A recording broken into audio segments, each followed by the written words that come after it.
Deus abençoe, sejam bem-vindas, bem-vindos, né? Que Deus possa abençoar a vida de vocês. Vamos abrir as nossas Bíblias, sem mais delongas, vamos meditar na palavra do Senhor. Segunda carta de Paulo a Timóteo. Vamos nos colocar em pé. Quero aqui expressar minha gratidão de ver o rosto de cada irmão. Que alegria vê-lo. É uma alegria que transborda meu coração. Que bom vê-los aqui. Nós queremos avisar os irmãos que hoje, após o culto, o Ministério de Louvores de Rua estará louvando ao Senhor ali na cascata. Os irmãos que quiserem fazer parte estão convidados, tá bom? E nós aí conversamos aí com um irmão aí, um dos irmãos, e nós vamos ter sorvete para quem for, tá bom? Então quem for, além de louvar, além de adorar o Senhor, ainda vai ter sorvete ainda, né? Então é um privilégio sem igual. Já pensou? Louvar, cantar, evangelizar, estar junto aí com essa moçada bonita, né? O povo bonito é os adolescentes, né? Pensa no povo bonito, né? Alegre, né? Nós vamos estar junto com eles e ainda vamos chupar sorvete. Então vocês não faltem, tá bom? Quem puder ir, está convidado. Essa moçada aí tá animada. Não é fácil acompanhar eles não, né? Mas a gente está se esforçando. Irmãos, na escola dominical alguém esqueceu esse óculos aqui. Então nós estamos aí avisando, né? Pertence a algum irmão. Oi? Bom, Freu? Então depois, se alguém puder levar para ele, né? Aí, depois o Morias pega aqui, tá bom? Deus abençoe. Queremos avisar também do trabalho de escola dominical, dia 23 e 24, em Piabiru. Eu procurei ali as fichas de inscrição, não encontrei. Mas, independente da ficha estar em mão ou não, eu vou reservar a vaga de quem quiser ir, tá bom? A gente vai estar preenchendo aí. Pedido de oração, irmão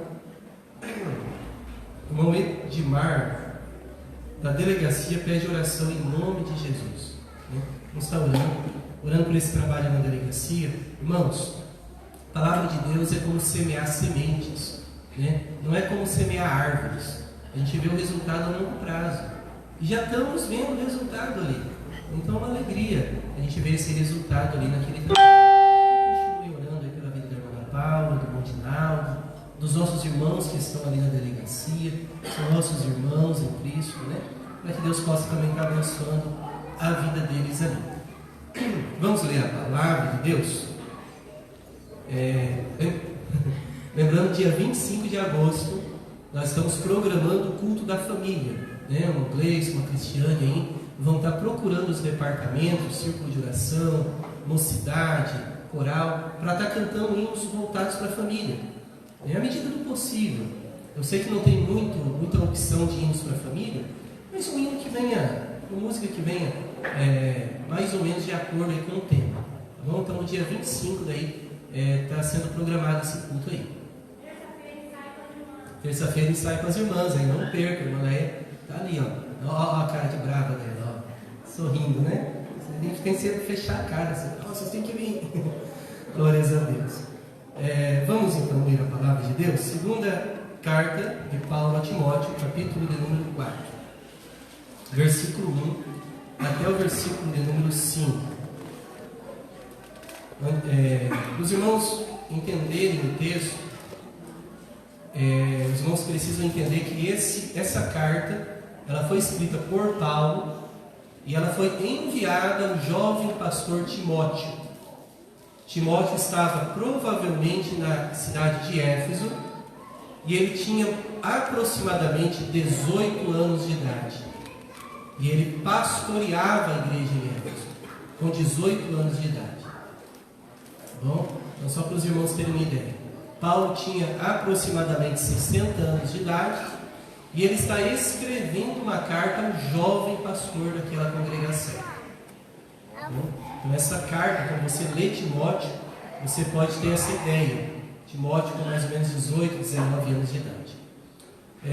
Então Paulo ele escreve e diz assim: conjuro-te, pois, diante de Deus e do nosso Senhor Jesus Cristo, que há de julgar os vivos e os mortos, na sua vinda e no seu reino, que pregues a palavra, que inste em tempo e fora de tempo, redargas, repreendas, exortes, com toda a longanimidade e doutrina, porque virá tempo em que não sofrerão a sã doutrina, mas tendo comichão nos ouvidos, amontoarão para si doutores, conforme as suas próprias concupiscências ou desejos, e desviarão os ouvidos da verdade, falando as fábulas.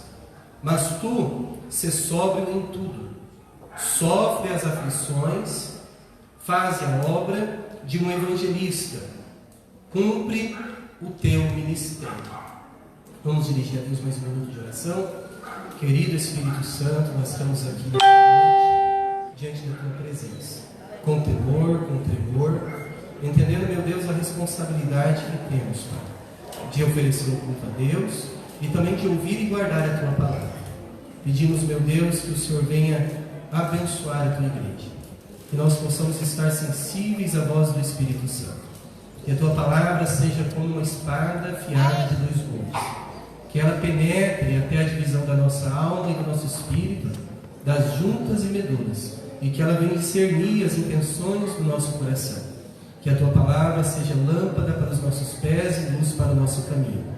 Que a tua palavra seja como um martelo que esmiuça a rocha, a penha. Que a tua palavra, meu Deus, ela venha nos edificar em espírito e em verdade. Nesta noite, meu Deus, nós nos rendemos, Senhor, a tua palavra. Senhor, aquilo que o Senhor deseja, aquilo que o Senhor quer para nós, nós nos submetemos a ti. Abençoa a nossa vida, abençoa cada família, cada pai de família, cada mãe de família, cada jovem. Pedimos, meu Deus, o teu cuidado, em nome de Jesus. Amém e amém. Vamos passar a sentar. As crianças, estarão acompanhando a Gleiciele. Ela vai estar aí atendendo as criancinhas aí de 6, 7 anos para baixo. Então, acompanhe ali a Gleiciele. Irmãos, vamos meditar na palavra.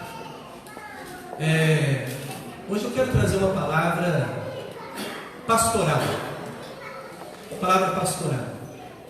Uma palavra do pastor para a igreja. Uma palavra aí de cuidado, de zelo. Por que eu falo que uma palavra pastoral? Porque a Bíblia diz que o pastor ele usa duas ferramentas, não é? Tem gente que acha que o cajado é para bater na ovelha. Gente, nunca o pastor não bate na ovelha. O cajado é para proteger a ovelha do lobo. Quando o Salmo 23 diz assim: a tua vara e o teu cajado me consolam, não está dizendo que o pastor vai bater com o cajado na ovelha. Você inventaram isso aí. O cajado e a vara é para bater no lobo, e a vara que é mais fina é para guiar a ovelha. Ela guia a ovelha, conduz a ovelha onde ela tem que entrar, mas não é para bater na ovelha. Mas eu queria trazer uma palavra pastoral, uma palavra de orientação. Por quê? Porque o nosso Brasilzão é muito grande, e o nosso Brasil é novo. E o nosso Brasil ele foi colonizado, apesar de oficialmente pelos portugueses, mas existe uma miscigenação no Brasil, uma mistura de povos, uma mistura de culturas. E junto com essa mistura de culturas, existe também uma mistura de religiões, de crenças, de ideias, de ideologias. E aí você vê hoje no nosso Brasil uma mistura de cultos, de adoração, de palavras, de linhas teológicas, de pensamentos. E a palavra hoje ela é de extrema importância. É de uma importância fundamental que a igreja ela pregue a palavra, ela viva a palavra, ela estude a palavra. E quando eu digo a palavra, é a palavra de Deus. Ela precisa estudar a palavra, viver a palavra de Deus. Nós não podemos deixar a palavra de Deus ser secundária na igreja. A palavra de Deus tem que ser prioridade na igreja. Hoje nós vemos em muitos movimentos, em praticamente todas as igrejas, em alguns lugares, às vezes dá 15 minutos para a pregação da palavra, 10 minutos para a pregação da palavra. Às vezes tem muito movimento e pouco conteúdo. Muita coisa, mas pouco conteúdo. Então, olhando essa necessidade, vendo esse contexto, eu queria trazer uma palavra baseada no conselho de Paulo a Timóteo.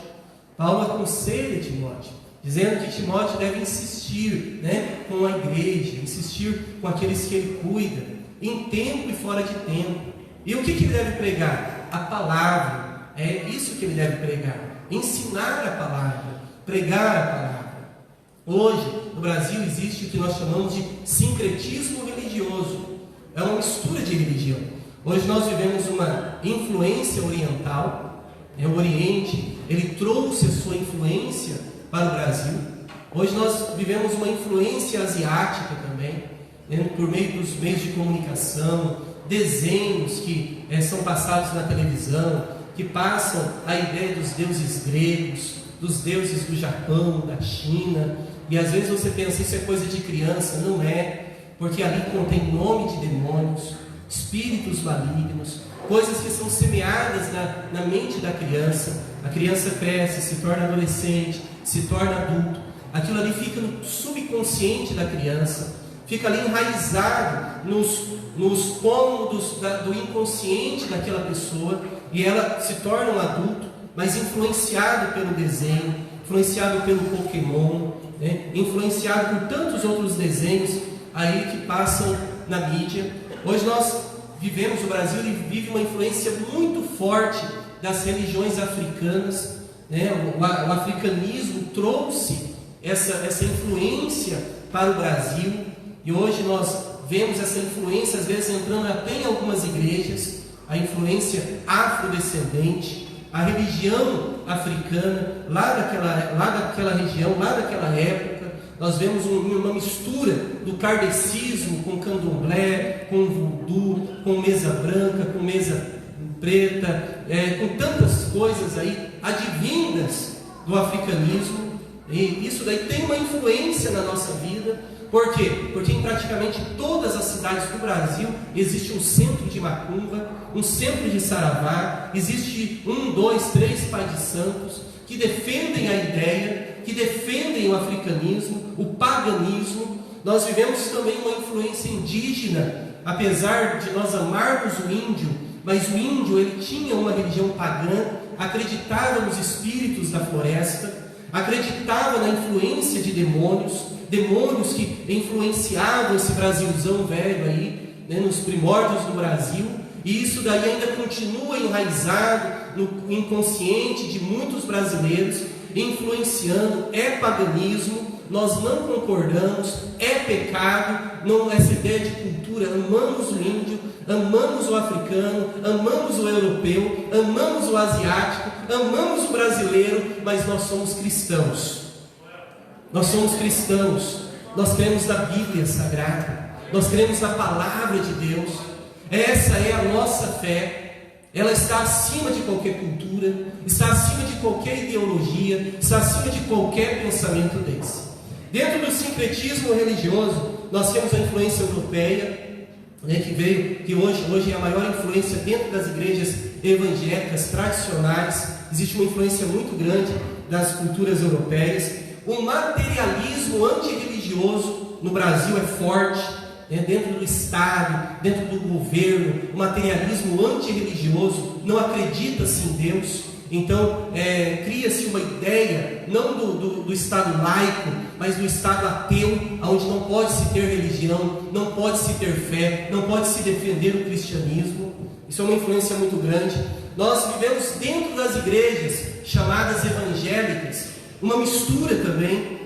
Diz que no Brasil há quase 40% de evangélicos, mas esses 40% é uma mistura de crença. Você vai numa igreja é de uma maneira, você vai numa outra igreja é de outra maneira. A própria igreja Assembleia de Deus em uma região é de uma maneira, em outra região é de outra. Existem costumes, existem hábitos, existem culturas. E aí o membro, aquele que está congregando, ele fica pensando: meu Deus, o que é certo? Como que eu devo me comportar? Como que eu devo viver? O que eu devo fazer? Qual que é a minha postura diante de Deus, diante de tudo isso?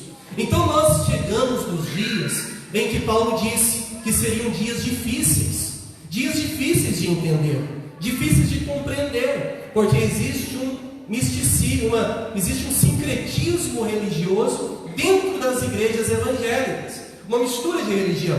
Dentro das igrejas evangélicas existe o protestantismo, que são aquelas igrejas mais antigas, eu vou citar aqui um nome com muito respeito: Igreja Presbiteriana do Brasil, Igreja Batista Tradicional, Igreja Metodista Tradicional, Igreja Anglicana, não tem aqui, mas tem em países da Europa. São igrejas de raiz protestante.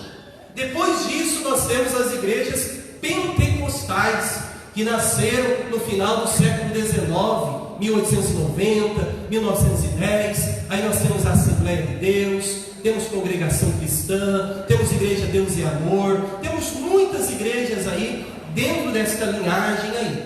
Depois disso nós temos as igrejas neo-evangélicas e neopentecostais. A palavra neo significa novo. São essas igrejas novas aí que estão surgindo aí, né? Que estão aí às vezes na mídia, são as mega igrejas, as big igrejas aí das redes sociais, que estão aí com seus grandes templos em grandes centros, fazendo grandes movimentos, e elas são chamadas de neo-evangélicas ou neopentecostais. E aí, qual que é a minha preocupação como pastor? É com a igreja de Cristo, é com a noiva do Cordeiro, é com você que está dentro da sociedade e que você olha esse contexto e você diz assim: meu Deus, como é difícil servir a Deus. Um pensa de uma maneira, outro pensa de outra maneira, um se comporta de outra maneira. O que eu devo fazer? Qual que é a minha conduta? Como que eu devo seguir? Por isso, irmãos, eu queria falar sobre a importância do ensino na igreja, a importância de priorizar a palavra de Deus na igreja.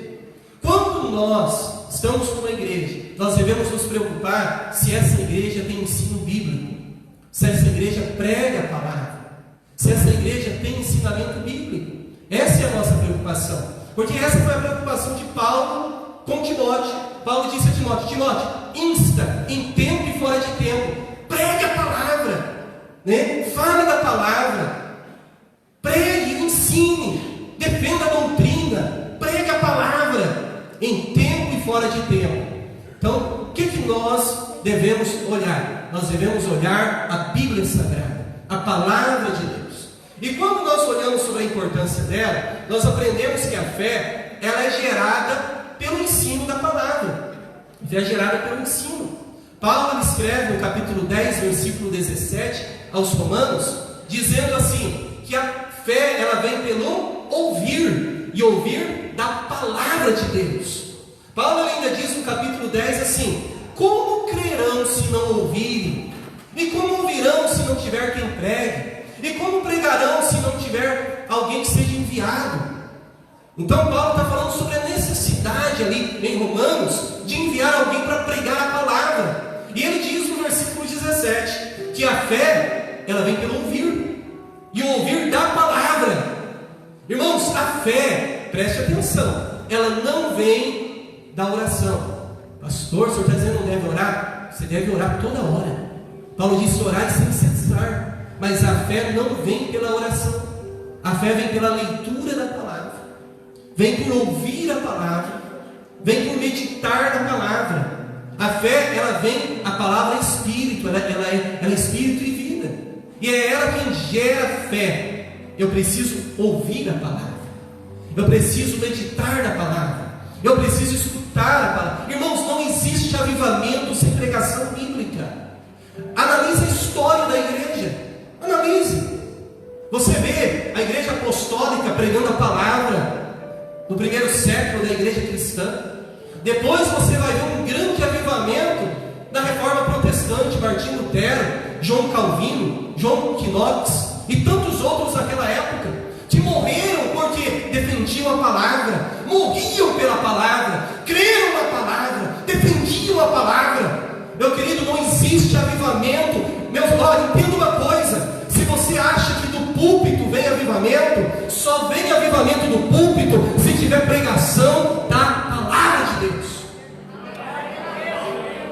Precisa se pregar a palavra. Bíblia é sagrada. E é essa a preocupação de Paulo. E eu compartilho com essa preocupação. Eu tenho essa mesma preocupação.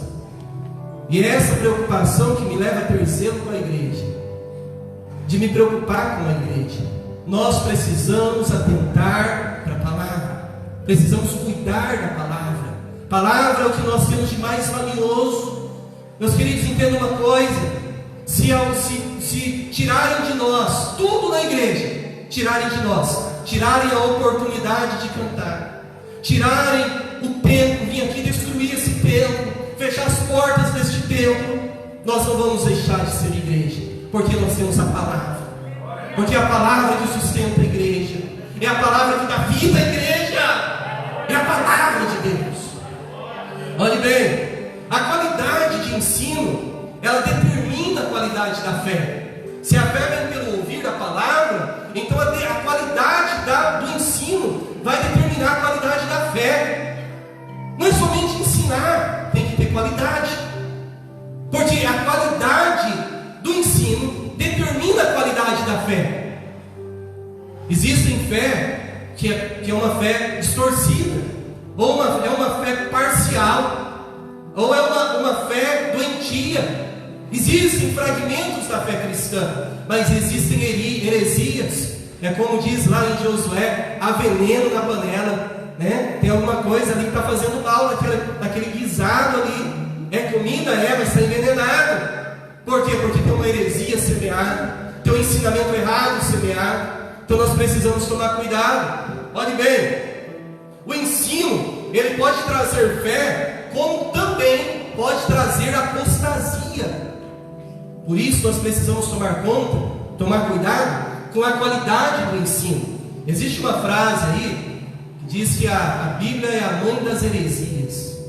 Não que a Bíblia seja a mãe das heresias, é uma retórica, né? Quer dizer que da Bíblia, uma pessoa mal intencionada cria uma heresia. Ela pega um texto isolado, pega um versículo ali sem contexto e prega como se fosse a verdade, prega como se aquilo ali fosse certo. E às vezes o irmão, na simplicidade, né, o irmão naquela fé pura, naquela fé sincera, ele acredita naquilo que o irmão, a irmã pregou, naquilo que aquele líder pregou. Por quê? Porque usou um versículo isolado, um texto sem contexto gera pretexto. A pessoa pega ali um texto pequeno, cria ali uma verdade própria e prega aquilo como verdade, e defende aquilo como verdade. Então precisa tomar cuidado. Olhe bem, o ensino, ele solidifica o novo convertido. O que solidifica o novo convertido na igreja? O ensino. É o ensino que mantém ele firme, é o ensino que faz com que ele fique firme. Se você ler a parábola do semeador, capítulo 13, diz que o semeador saiu a semear, e uma parte da semente caiu no meio do caminho. Veio as aves do céu e comeu aquilo que foi semeado. Por quê? Porque no meio do caminho a semente ela não entra na terra, as aves vieram e comeram. Versículo 19 do capítulo 13, Jesus vai explicar, e Jesus vai dizer assim: aquele que ouve a minha palavra e não entende a mensagem do reino, vem o diabo, vem o maligno e arranca o que foi semeado no seu coração. E aí Jesus disse: esses são aqueles que foi semeado à beira do caminho, porque não entendeu, não compreendeu. Quantas pessoas vão lá em uma igreja evangélica, aceita Jesus como Salvador, e ele, às vezes na emoção, ele diz: agora eu vou ser crente, minha vida vai mudar, vai ser uma bênção. Porém ele não quer o ensino, ele não quer entender a mensagem, ele não quer compreender a mensagem. Meu querido, Deus é um Deus inteligente, Deus é um Deus que criou a psique humana, criou a mente humana, e Ele não quer um evangelho que seja um evangelho sem inteligência. Ele quer que nós entendamos a palavra, compreendamos a palavra, e quando eu não entendo a palavra, o maligno vem e arrebata o que semeou. Deixa eu colocar isso daí mais prático para você. A pessoa vem da igreja, feliz, alegre. É o palestrante Daniel Gotri, se eu não me engano o nome dele. Ele compara como um funcionário bola cheia, né? Como uma bexiga cheia. Ele vem na igreja todo animado e fala: agora vai ser uma bênção, Deus vai abençoar a minha vida, Deus vai transformar a minha vida, meu casamento, glória a Deus, aleluia. Ele dá um testemunho na igreja, todo mundo aplaude, todo mundo dá os parabéns para ele, fala: irmão, que bênção, que palavra abençoada, que testemunho bom. O irmão canta da primeira vez no púlpito, na igreja, canta todo desafinado, mas aí o irmão vai lá, dá um abraço e fala: que bom que você cantou, que hino lindo, cantou bonito, cantou bem. Só tem um problema: a fé dele está baseada às vezes só na oportunidade, só na emoção. Passa o tempo, o maligno vem, e o maligno às vezes é até alguém da igreja que o maligno vai usar, e aí começa a dizer para ele assim: ixi, você está só no começo, daqui uns dias você desanima, você vai ver, ixi, daqui a pouco os irmãos esquecem de você, só te visitam no começo. Agora eles estão lá na tua casa, daqui uns dias você vai ver, vai abandonando. Aquela bexiga que era cheia, o irmão era bola cheia, ele começa a virar uma bola murcha, começa a murchar, Aí fica aquele crente desanimado, aquele crente fraco, desanimado da igreja. Mas entenda bem, quando eu entendo a mensagem do reino, quando eu entendo a Bíblia Sagrada, quando eu compreendo a Bíblia Sagrada, pode vir demônio que for, pode vir seta do inimigo que for, e ele às vezes tenta me desanimar, mas você diz para ele assim: sai daqui, sai de perto de mim. Eu estou na igreja porque eu estou firmado em Cristo, estou aqui para servir a Cristo, estou aqui para defender o Evangelho, eu sou uma bênção, Deus me chamou, eu creio no Evangelho, eu entendi a mensagem da cruz, eu entendi que Jesus morreu no meu lugar, eu sei que todo mundo da igreja é pecador, que todo mundo tem defeito, inclusive o pastor da igreja também é um ser imperfeito também. Não vem falar mal de ninguém para mim, não vem desanimar a minha fé, porque eu estou firmado na rocha, estou firme em Cristo. Mas para isso eu preciso entender o Evangelho, preciso compreender o Evangelho. Olha bem, o ensino, ele deve ser abrangente a toda a família. A igreja, ela deve priorizar a toda a família. Esse é o objetivo da igreja. Hoje, talvez nós não conseguimos fazer isso com excelência ainda, mas o meu desejo é que um dia nós consigamos fazer isso com excelência. É ensinar o maternal, ensinar a idade infantil, ensinar o adolescente, ensinar o jovem e ensinar o adulto. Ter uma maneira de alcançar todos esses. A escola dominical faz isso. Ela ensina o maternal, ela ensina a criança. Nós temos outros meios para ensinar também. As irmãs ficam ali no fundo, ali, não fica só brincando com as crianças. Estão ensinando uma história bíblica, estão passando princípios bíblicos, estão passando valores bíblicos. Por quê? Porque o ensino dele deve abranger a todos, toda a igreja. Ela deve ser ensinada na palavra, ela deve ser discipulada, ela deve ser doutrinada. Olhe bem, o ensino, ele promove a maturidade cristã. Eu queria que você acompanhasse comigo, pelo menos ouvisse o texto qual eu vou ler, que é Hebreus capítulo 5, versículo 13 e 14, que diz assim: porque qualquer que ainda se alimenta de leite não está experimentado na palavra da justiça, porque é menino. Mas o mantimento sólido é para os perfeitos. A palavra grega perfeitos aqui não é perfeito sem defeito, mas é o grego telos, que significa completo, ou seja, ele já alcançou a idade adulta, ele já alcançou a maturidade, os quais, em razão do costume, têm os sentidos exercitados para discernir tanto o bem como o mal. Então, o escritor aos Hebreus, ele diz assim: olha, ele diz assim: porque qualquer que ainda se alimenta de leite não está experimentado na palavra da justiça, porque é menino. Eu, quando me converto, eu me torno como uma criança, mas no reino de Deus eu preciso crescer, eu preciso aprender a comer comida sólida, eu preciso aprender a absorver a palavra, aquela palavra sólida. Eu não posso viver de leite a vida inteira. Eu não posso ser um crente, um cristão que fica engatinhando a vida inteira e na mamadeira a vida inteira. Eu preciso sair da mamadeira e eu preciso comer comida. Eu preciso depender da palavra. Irmãos, já chegou o tempo de nós deixarmos de ser meninos da fé, não é? nós precisamos agora alcançar a maturidade cristã. Nós precisamos deixar de ser cuidados para cuidar dos outros. Se você é crente há mais de 5 anos, chega de ser cuidado. Já é hora de você cuidar de alguém. Já é hora de você gerar um filho na fé. Já é hora de você amamentar um novo convertido, dar mamadeira para ele. Já é hora de você cuidar de alguém e parar de ser cuidado. Já é hora de você crescer na fé. Mas para você cuidar de alguém, você precisa entender a tua fé. Você precisa entender o porquê você é crente, por que você está indo na igreja, por que você está servindo a Deus. Porque se você não entende nem para você, como que você vai cuidar de alguém? Como que você vai atender alguém? Então chegou a época que nós precisamos amadurecer, né? Precisamos comer comida sólida e entender o Evangelho, entender a palavra de Deus e nos dedicar à palavra. Olhe bem, a infantilização do adulto é um dos problemas, um dos maiores problemas das famílias atuais. Esse é um tema que a gente defende em família, temática de família, não vamos falar hoje aqui, mas é aquela ideia do adulto que ainda tem comportamentos infantis. Do psicólogo, psiquiatra Sigmund Freud, ele falava isso. Ele falava que existem pessoas que não se desenvolvem, pessoas que têm lá uma dependência na infância. Ele não desenvolveu uma área da infância, e às vezes ele está com 30 anos, 40 anos de idade, e qualquer situação ele faz biquinho, né? Qualquer situação ele faz birra, qualquer situação ele se joga no chão, qualquer situação ele se comporta de uma forma infantil.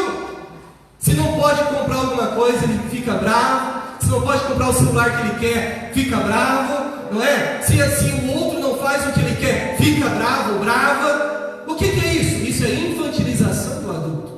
Existem também outros problemas, né, na família, que é a adultização da criança. É quando você cobra a criança para que ela seja adulta antes da hora. É um problema também. Mas nós, como adultos, nós não podemos mais ser crianças. Temos que deixar de ser criança para cuidar das crianças que nós temos. Porque já chega, não podemos mais ser cuidados. Nós temos que cuidar, temos que ter responsabilidade. Irmãos, tem pessoas que não crescem, não são abençoadas na vida espiritual. Por quê? Porque ele não alcançou maturidade espiritual, porque ele ainda não tem autonomia espiritual, porque ele ainda não tem emancipação espiritual, porque ele ainda não caminha sozinho, porque ele ainda não consegue andar sozinho pelas próprias pernas, e então ele não consegue prosperar, porque só consegue prosperar adulto. Aquele que ainda não alcançou a emancipação, ele não pode prosperar. Por quê? Porque ele ainda não é responsável por si próprio, ele ainda não é responsável por aquilo que ele faz, portanto, ele nunca vai prosperar. Mas aquele que já alcançou a maioridade, aquele que já se emancipou, aí ele é abençoado, ele trabalha e ele aplica o dinheiro que ele ganha, ele é próspero porque ele tem responsabilidade, porque Deus é com ele, porque agora ele não é mais filho, mas é pai de filhos, porque agora ele deixou de ser criança e ele não é mais menino. 1 Coríntios diz isso, Paulo falando: quando eu era menino, falava como menino, andava como menino, mas depois que eu cresci, deixei as coisas de menino. Preciso deixar. Nós precisamos deixar. Ainda que sintamos saudades da infância, que tempo bom é a infância. O doce mais gostoso é o doce da infância. Eu lembro daquele docinho pingado. Não tem mais. Pastor, tem? Não tem. Daquele gosto não tem, porque é o gosto da infância. Eu falo que a minha avó fazia uns pão desse tamanho. A Andressa fala: não é, que você era pequeno. E ela me explica. Ainda bem que a esposa é inteligente. Ela me explica que eu era pequeno, então para mim o pão era desse tamanho. Era enorme o pão, né? Irmãos, não tem pão mais gostoso que o pão da infância. E a minha tia, eu ia comer pão, era coisa, mas a infância passou. A infância passou. Não podemos mais viver na infância espiritual. Hoje somos adultos. Existem no meio de nós crianças espirituais, novos convertidos, que estão no 1º ano, 2º ano da fé, 3º ano da fé. Esses precisam ser cuidados.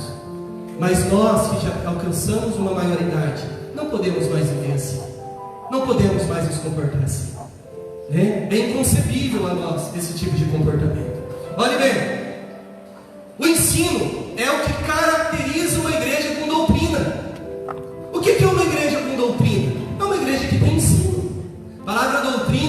grego didástico. Didástico deu origem à palavra em português didática. É ensino, é uma metodologia. O que é um crente com doutrina? É aquele que ama o ensino da palavra, é aquele que gosta da escola dominical, gosta dos cultos de ensino, gosta de ler a Bíblia Sagrada, né? Gosta da teologia, ele gosta, ele ama a palavra de Deus, ele ama. Então é um crente com doutrina, é um irmão que tem ensino da palavra, ele tem ensino, ele gosta, ele ama a palavra. 2 Timóteo capítulo 3, versículos 16 e 17, diz que toda a escritura divinamente inspirada é proveitosa para ensinar, para corrigir, para instruir, para redarguir, para que o homem seja perfeito e perfeitamente instruído em toda boa obra. Então a palavra de Deus é que nos ensina. Josué, ele era comandante do exército. O que um general de guerra ele vai fazer? Ele precisa aprender sobre guerra? Precisa. Ele precisa aprender sobre batalhas? Precisa. Ele precisa aprender a arte da guerra? Precisa. Mas Deus dá um conselho a Josué no capítulo 1 e versículo 8. Ele diz assim: Josué, não aparte da tua boca o livro desta lei, antes medita nele dia e noite, para fazer conforme tudo quanto nele está escrito. Você, não importa a tua profissão, não importa o que você faz, não importa a área que você faz, a palavra de Deus é quem te prospera. Você que é crente tem a palavra de Deus como ferramenta de prosperidade. Se você é um profissional, não importa a área, é a palavra de Deus que abençoa a tua vida. Não aparte da tua boca o livro desta lei, mas medita nele de dia e de noite. Você pode ter a profissão que você quiser, você pode, isso é honroso, você deve trabalhar, deve ser um bom profissional para honrar a Deus, mas seja um crente de doutrina, que conheça a palavra de Deus, leia a Bíblia Sagrada, gaste tempo para ler a Bíblia Sagrada. Se você der o dízimo do teu dia, você vai dar 2 horas e 40 minutos do seu dia. Pastor, mas é muito. Então dá 1%, 24 minutos de leitura da palavra. Nós temos dado 1% do nosso dia à leitura da Bíblia. Se não dá para dar 1%, dê 1/10 de 1%. 2 minutos e pouquinho, você vai conseguir ler um capítulo por dia. É 1/10 do dia. É 1/10 do dia. 1/10. Não dá nem é 1/10 de 1%. Não é 1/10 do dia, é 1/10 de 1%. 2 minutos, você consegue ler um capítulo da Bíblia. Leia a Bíblia Sagrada. Leia a palavra de Deus. Tenha ela no teu coração. É Deus falando com você. Quando você abre a Bíblia em oração, não é de forma intelectual, mas em oração, quando você abre a Bíblia, Deus está falando com você. Eu posso errar. Estou pregando aqui 1 hora, mas eu posso errar. Mas eu creio que a Bíblia ela não contém erros. Você pode interpretar errado, mas ela não contém erros. Nós queremos que a palavra de Deus para a nossa vida. Então leia 1% do dia. Eu amo a palavra de Deus, eu gosto de ler, mas para mim não é esforço nenhum. Não é esforço nenhum, para mim eu gosto, não tenho nenhum orgulho de dizer isso. Eu gosto de ler a Bíblia. Eu gosto de ler, se eu tiver tempo eu leio 30, 40 capítulos por dia da Bíblia. Eu leio, é uma coisa que eu tenho prazer. Para mim gastar 1 hora, 1 hora e meia lendo a Bíblia, para mim não é esforço nenhum. O dia que eu não leio, me incomoda, me sinto incomodado. A igreja fala: o que você tem? Você está meio inquieto? Amor do céu, eu não consegui ler, já tem 2 dias que eu não leio, inquieto, porque eu não consegui ler. Aí eu tiro algum tempo, leio a Bíblia, pronto, estou em paz, estou tranquilo, li a palavra. A Bíblia tem 1189 capítulos, 31.173 versículos. A Bíblia você consegue ler ela em 56 horas. Se você lê ela 1 hora por dia, você lê ela a cada 56 dias. Se você lê 30 minutos por dia, você vai ler ela em 4 meses, mais ou menos. Então você consegue ler a Bíblia. Pastor, mas o Antigo Testamento é muito complicado. Leia o Novo só. Leia o Novo, então. O Novo é menor, é 27 livros só. E aí você lê rapidinho, muito rápido. Em média você vai gastar 4 minutos por capítulo. Se você tiver uma leitura mediana, normal, 4 minutos vai ser você gastar 4, 5 minutos. né? Se você lê um capítulo por dia, tá bom também. Lê com mais calma, medita naquele capítulo, mas leia a Bíblia Sagrada. Aí você vai poder dizer com toda a humildade do teu coração. Você vai poder dizer assim: hoje eu sou um crente com doutrina. Hoje eu tenho doutrina. Porque hoje eu leio a palavra de Deus. Hoje eu escuto a palavra de Deus. Hoje eu medito na palavra de Deus. Olhe bem, os mestres são um presente de Deus para a igreja. Quem são os mestres? Os professores. Professor de escola dominical, pastores que se dedicam ao ensino da palavra. Esses são presentes de Deus para a igreja. Efésios capítulo 4, versículo 11 de Deus, a palavra de Deus diz assim: e Ele mesmo deu uns para apóstolos, ao dedão, outros para profetas, né? Será se está certo isso? Diz profeta aponta, né? Ele mostra o erro da gente. Tem profetas. Outros para evangelistas. Ele vai mais longe, ó, vai mais longe, né? Vai lá onde o outro não vai, né? Outros para pastores. É esse daqui, ó.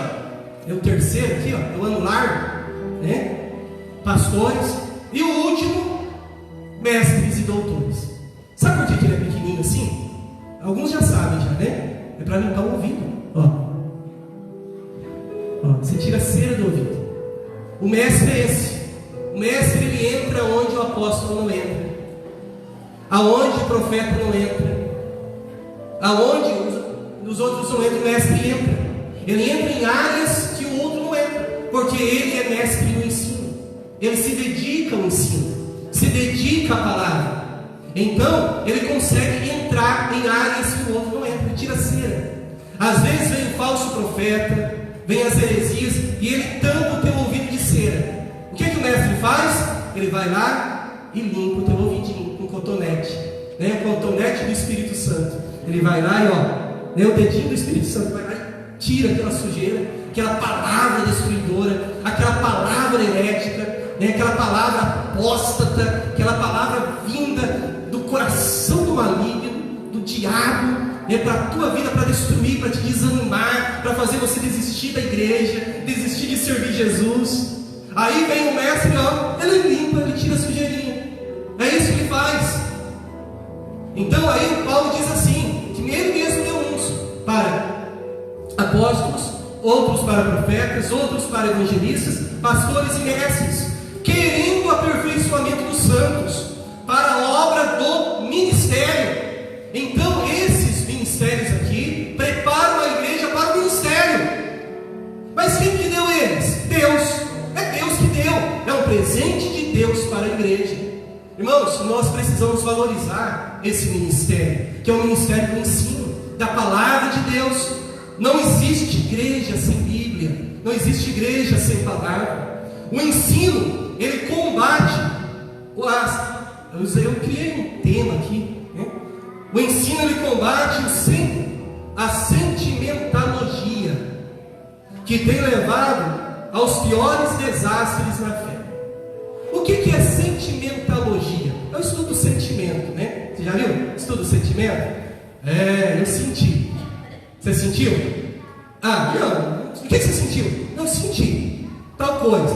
Eu também senti. Não é? Sentimentalogia. Estuda, ele analisa tudo pelo sentimento. Ele analisa a mensagem pelo sentimento, analisa o culto pelo sentimento, analisa uma igreja pelo sentimento, ele analisa contexto conjugal pelo sentimento, né? Ele escolhe até o adolescente, jovem, escolhe até namorado pelo sentimento.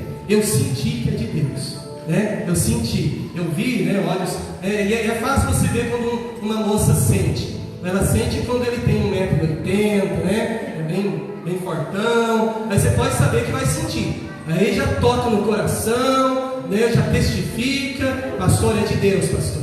Eita, manto, né? Glória a Deus. Sentimentalogia. Estudo do sentimento, né? Estudo do sentimento. Aí vem lá o sentimento da pessoa. A pessoa começa a sentir, né? Senti de fazer isso, senti de fazer aquilo. Irmãos, perigo. Nós não somos a igreja que anda no sentimento. Nós somos a igreja que anda no Espírito. Nós somos a igreja que tem o Espírito Santo. Nós somos a igreja que é guiada pelo Espírito, que nasceu no Espírito. A nossa alma Bíblia diz que precisa ser transformada. A Bíblia diz que a nossa alma é pecadora. A Bíblia diz que a nossa alma ela é enganosa. Jeremias 17:9 está escrito assim: enganoso é o coração, mais do que todas as coisas, e perverso, quem o conhecerá? O coração é enganoso. Meu querido, essa história que eu senti, cai fora. É bíblico. Analisa, você é inteligente. Deus te deu uma mente inteligente. Deus te deu o Espírito Santo. Deus te deu a palavra. Leia a palavra, testifica. É de Deus, não é? Está escrito. É a palavra. Essa sentimentalogia tem levado muita gente ao desastre espiritual, a decisões desastrosas da vida. Pessoas têm prejudicado a família, prejudicado o ministério, porque ele sentiu, tem um sentimento. Meu querido, não é sentimento, é confirmação de Deus, é palavra de Deus, é Espírito Santo, é oração, é palavra. Eu preciso ter convicção na palavra. Desculpa tocar nesse assunto, mas é muito comum, né, em relacionamentos a pessoa ficar procurando uma profecia, procurando uma revelação, procurando um sentimento. Querido, é você que decide. Você tem que orar. A pessoa é bênção de Deus, é crente, serve a Deus, crê no Senhor Jesus, né? Não crê no Senhor Jesus, você não vai converter ele. Eu aconselho cair fora. Você não vai converter, é difícil. É difícil. É um conselho, é difícil. Mas, porém, pode acontecer. Eu estou dizendo que não vai acontecer.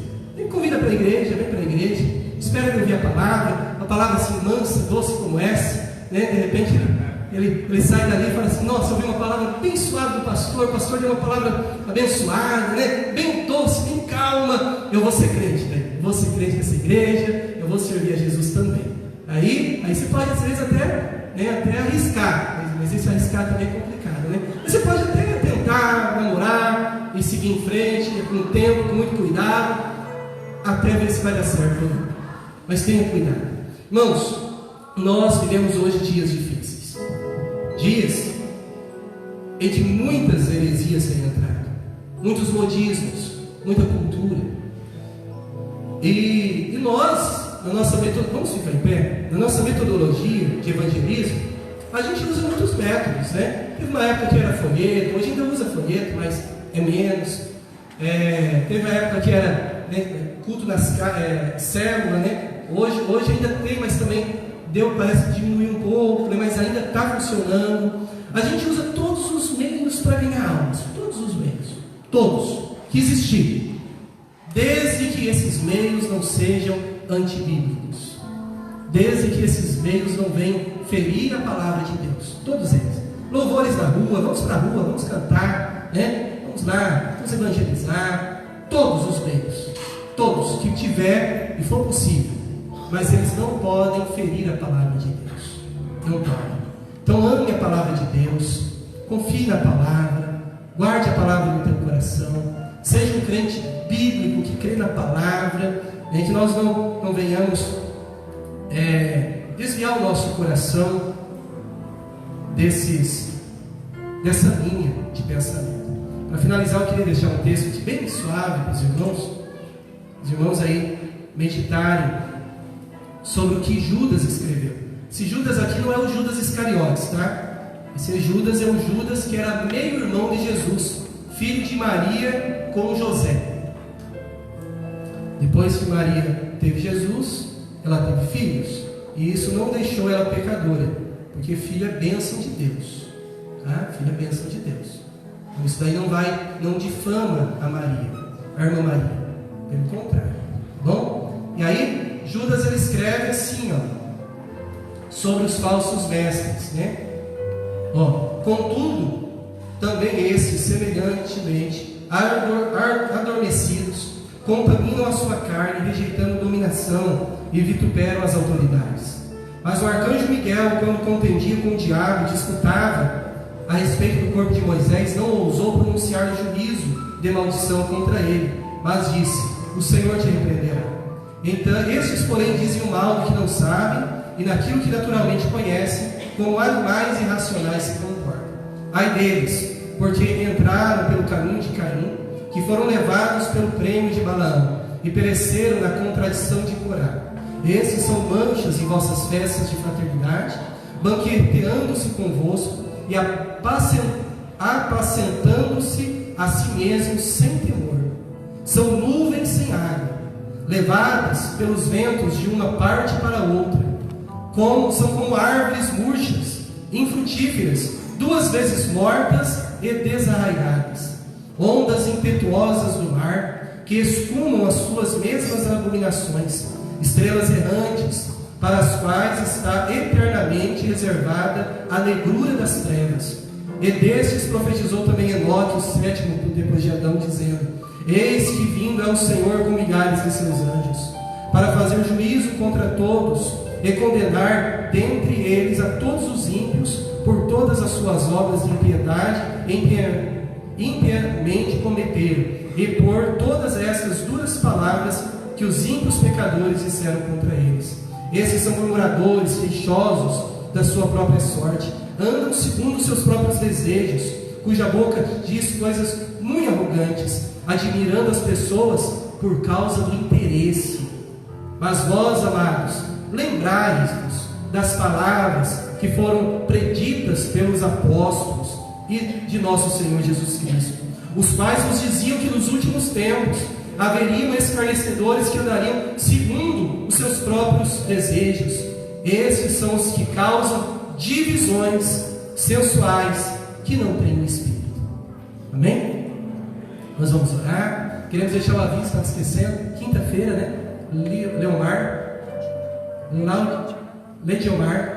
Irmão Lediomar, obreiro nosso, ali em Quinta do Sol, da Igreja Assembleia de Deus, estará pregando aqui na campanha de quinta-feira.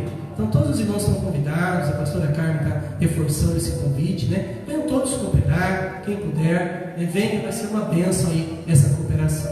Vamos orar? Vamos orar, pedir a bênção de Deus. Ore, fala ao Senhor, fale: Senhor, eu quero que a Tua palavra seja prioridade na minha vida, seja bênção na minha vida, eu quero viver a palavra, né? Guarde isso no teu coração, renda-se à palavra, renda-se a ela. Querido Espírito Santo, nós te louvamos por esta noite. Como é bom, Senhor, estar diante da Tua presença. Como é bom, meu Deus, meditar na Tua palavra. Tua palavra, meu Deus, ela é luz para nós. A Tua palavra, meu Deus, é que nos fortalece, que nos orienta. É ela, meu Deus, que nos dá estrutura. Possamos, meu Deus, alcançar a maturidade cristã. Possamos estar, meu Deus, firmes na fé, Senhor, enraizados diante do Senhor. Meu Deus, eu te peço, Pai, como filho teu, ministro do teu Evangelho, que essa palavra seja, meu Deus, como uma vacina para a tua igreja.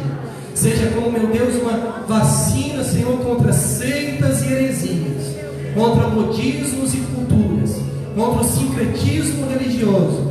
Que nós possamos defender a fé que uma vez foi dada aos santos, Senhor. Que nós possamos, meu Deus, crer na Tua palavra, Senhor, e defendê-la, meu Deus, de todo o nosso coração. Querido Espírito Santo, venha, meu Deus, avivar a Tua igreja por meio da palavra. Este avivamento que vem pelo ensino da palavra, pelo meditar da palavra. Querido Espírito Santo, em nome de Jesus, pedimos ao Senhor, Pai, vem, meu Deus, frutificar. Venha, Senhor, multiplicar esta palavra em nossos corações. Em nome de Jesus. Amém e amém. Que a graça de nosso Senhor Jesus Cristo, o amor de Deus e a comunhão com o Espírito Santo seja com todos. Amém. Que Deus abençoe a todos em nome de Jesus. Oi?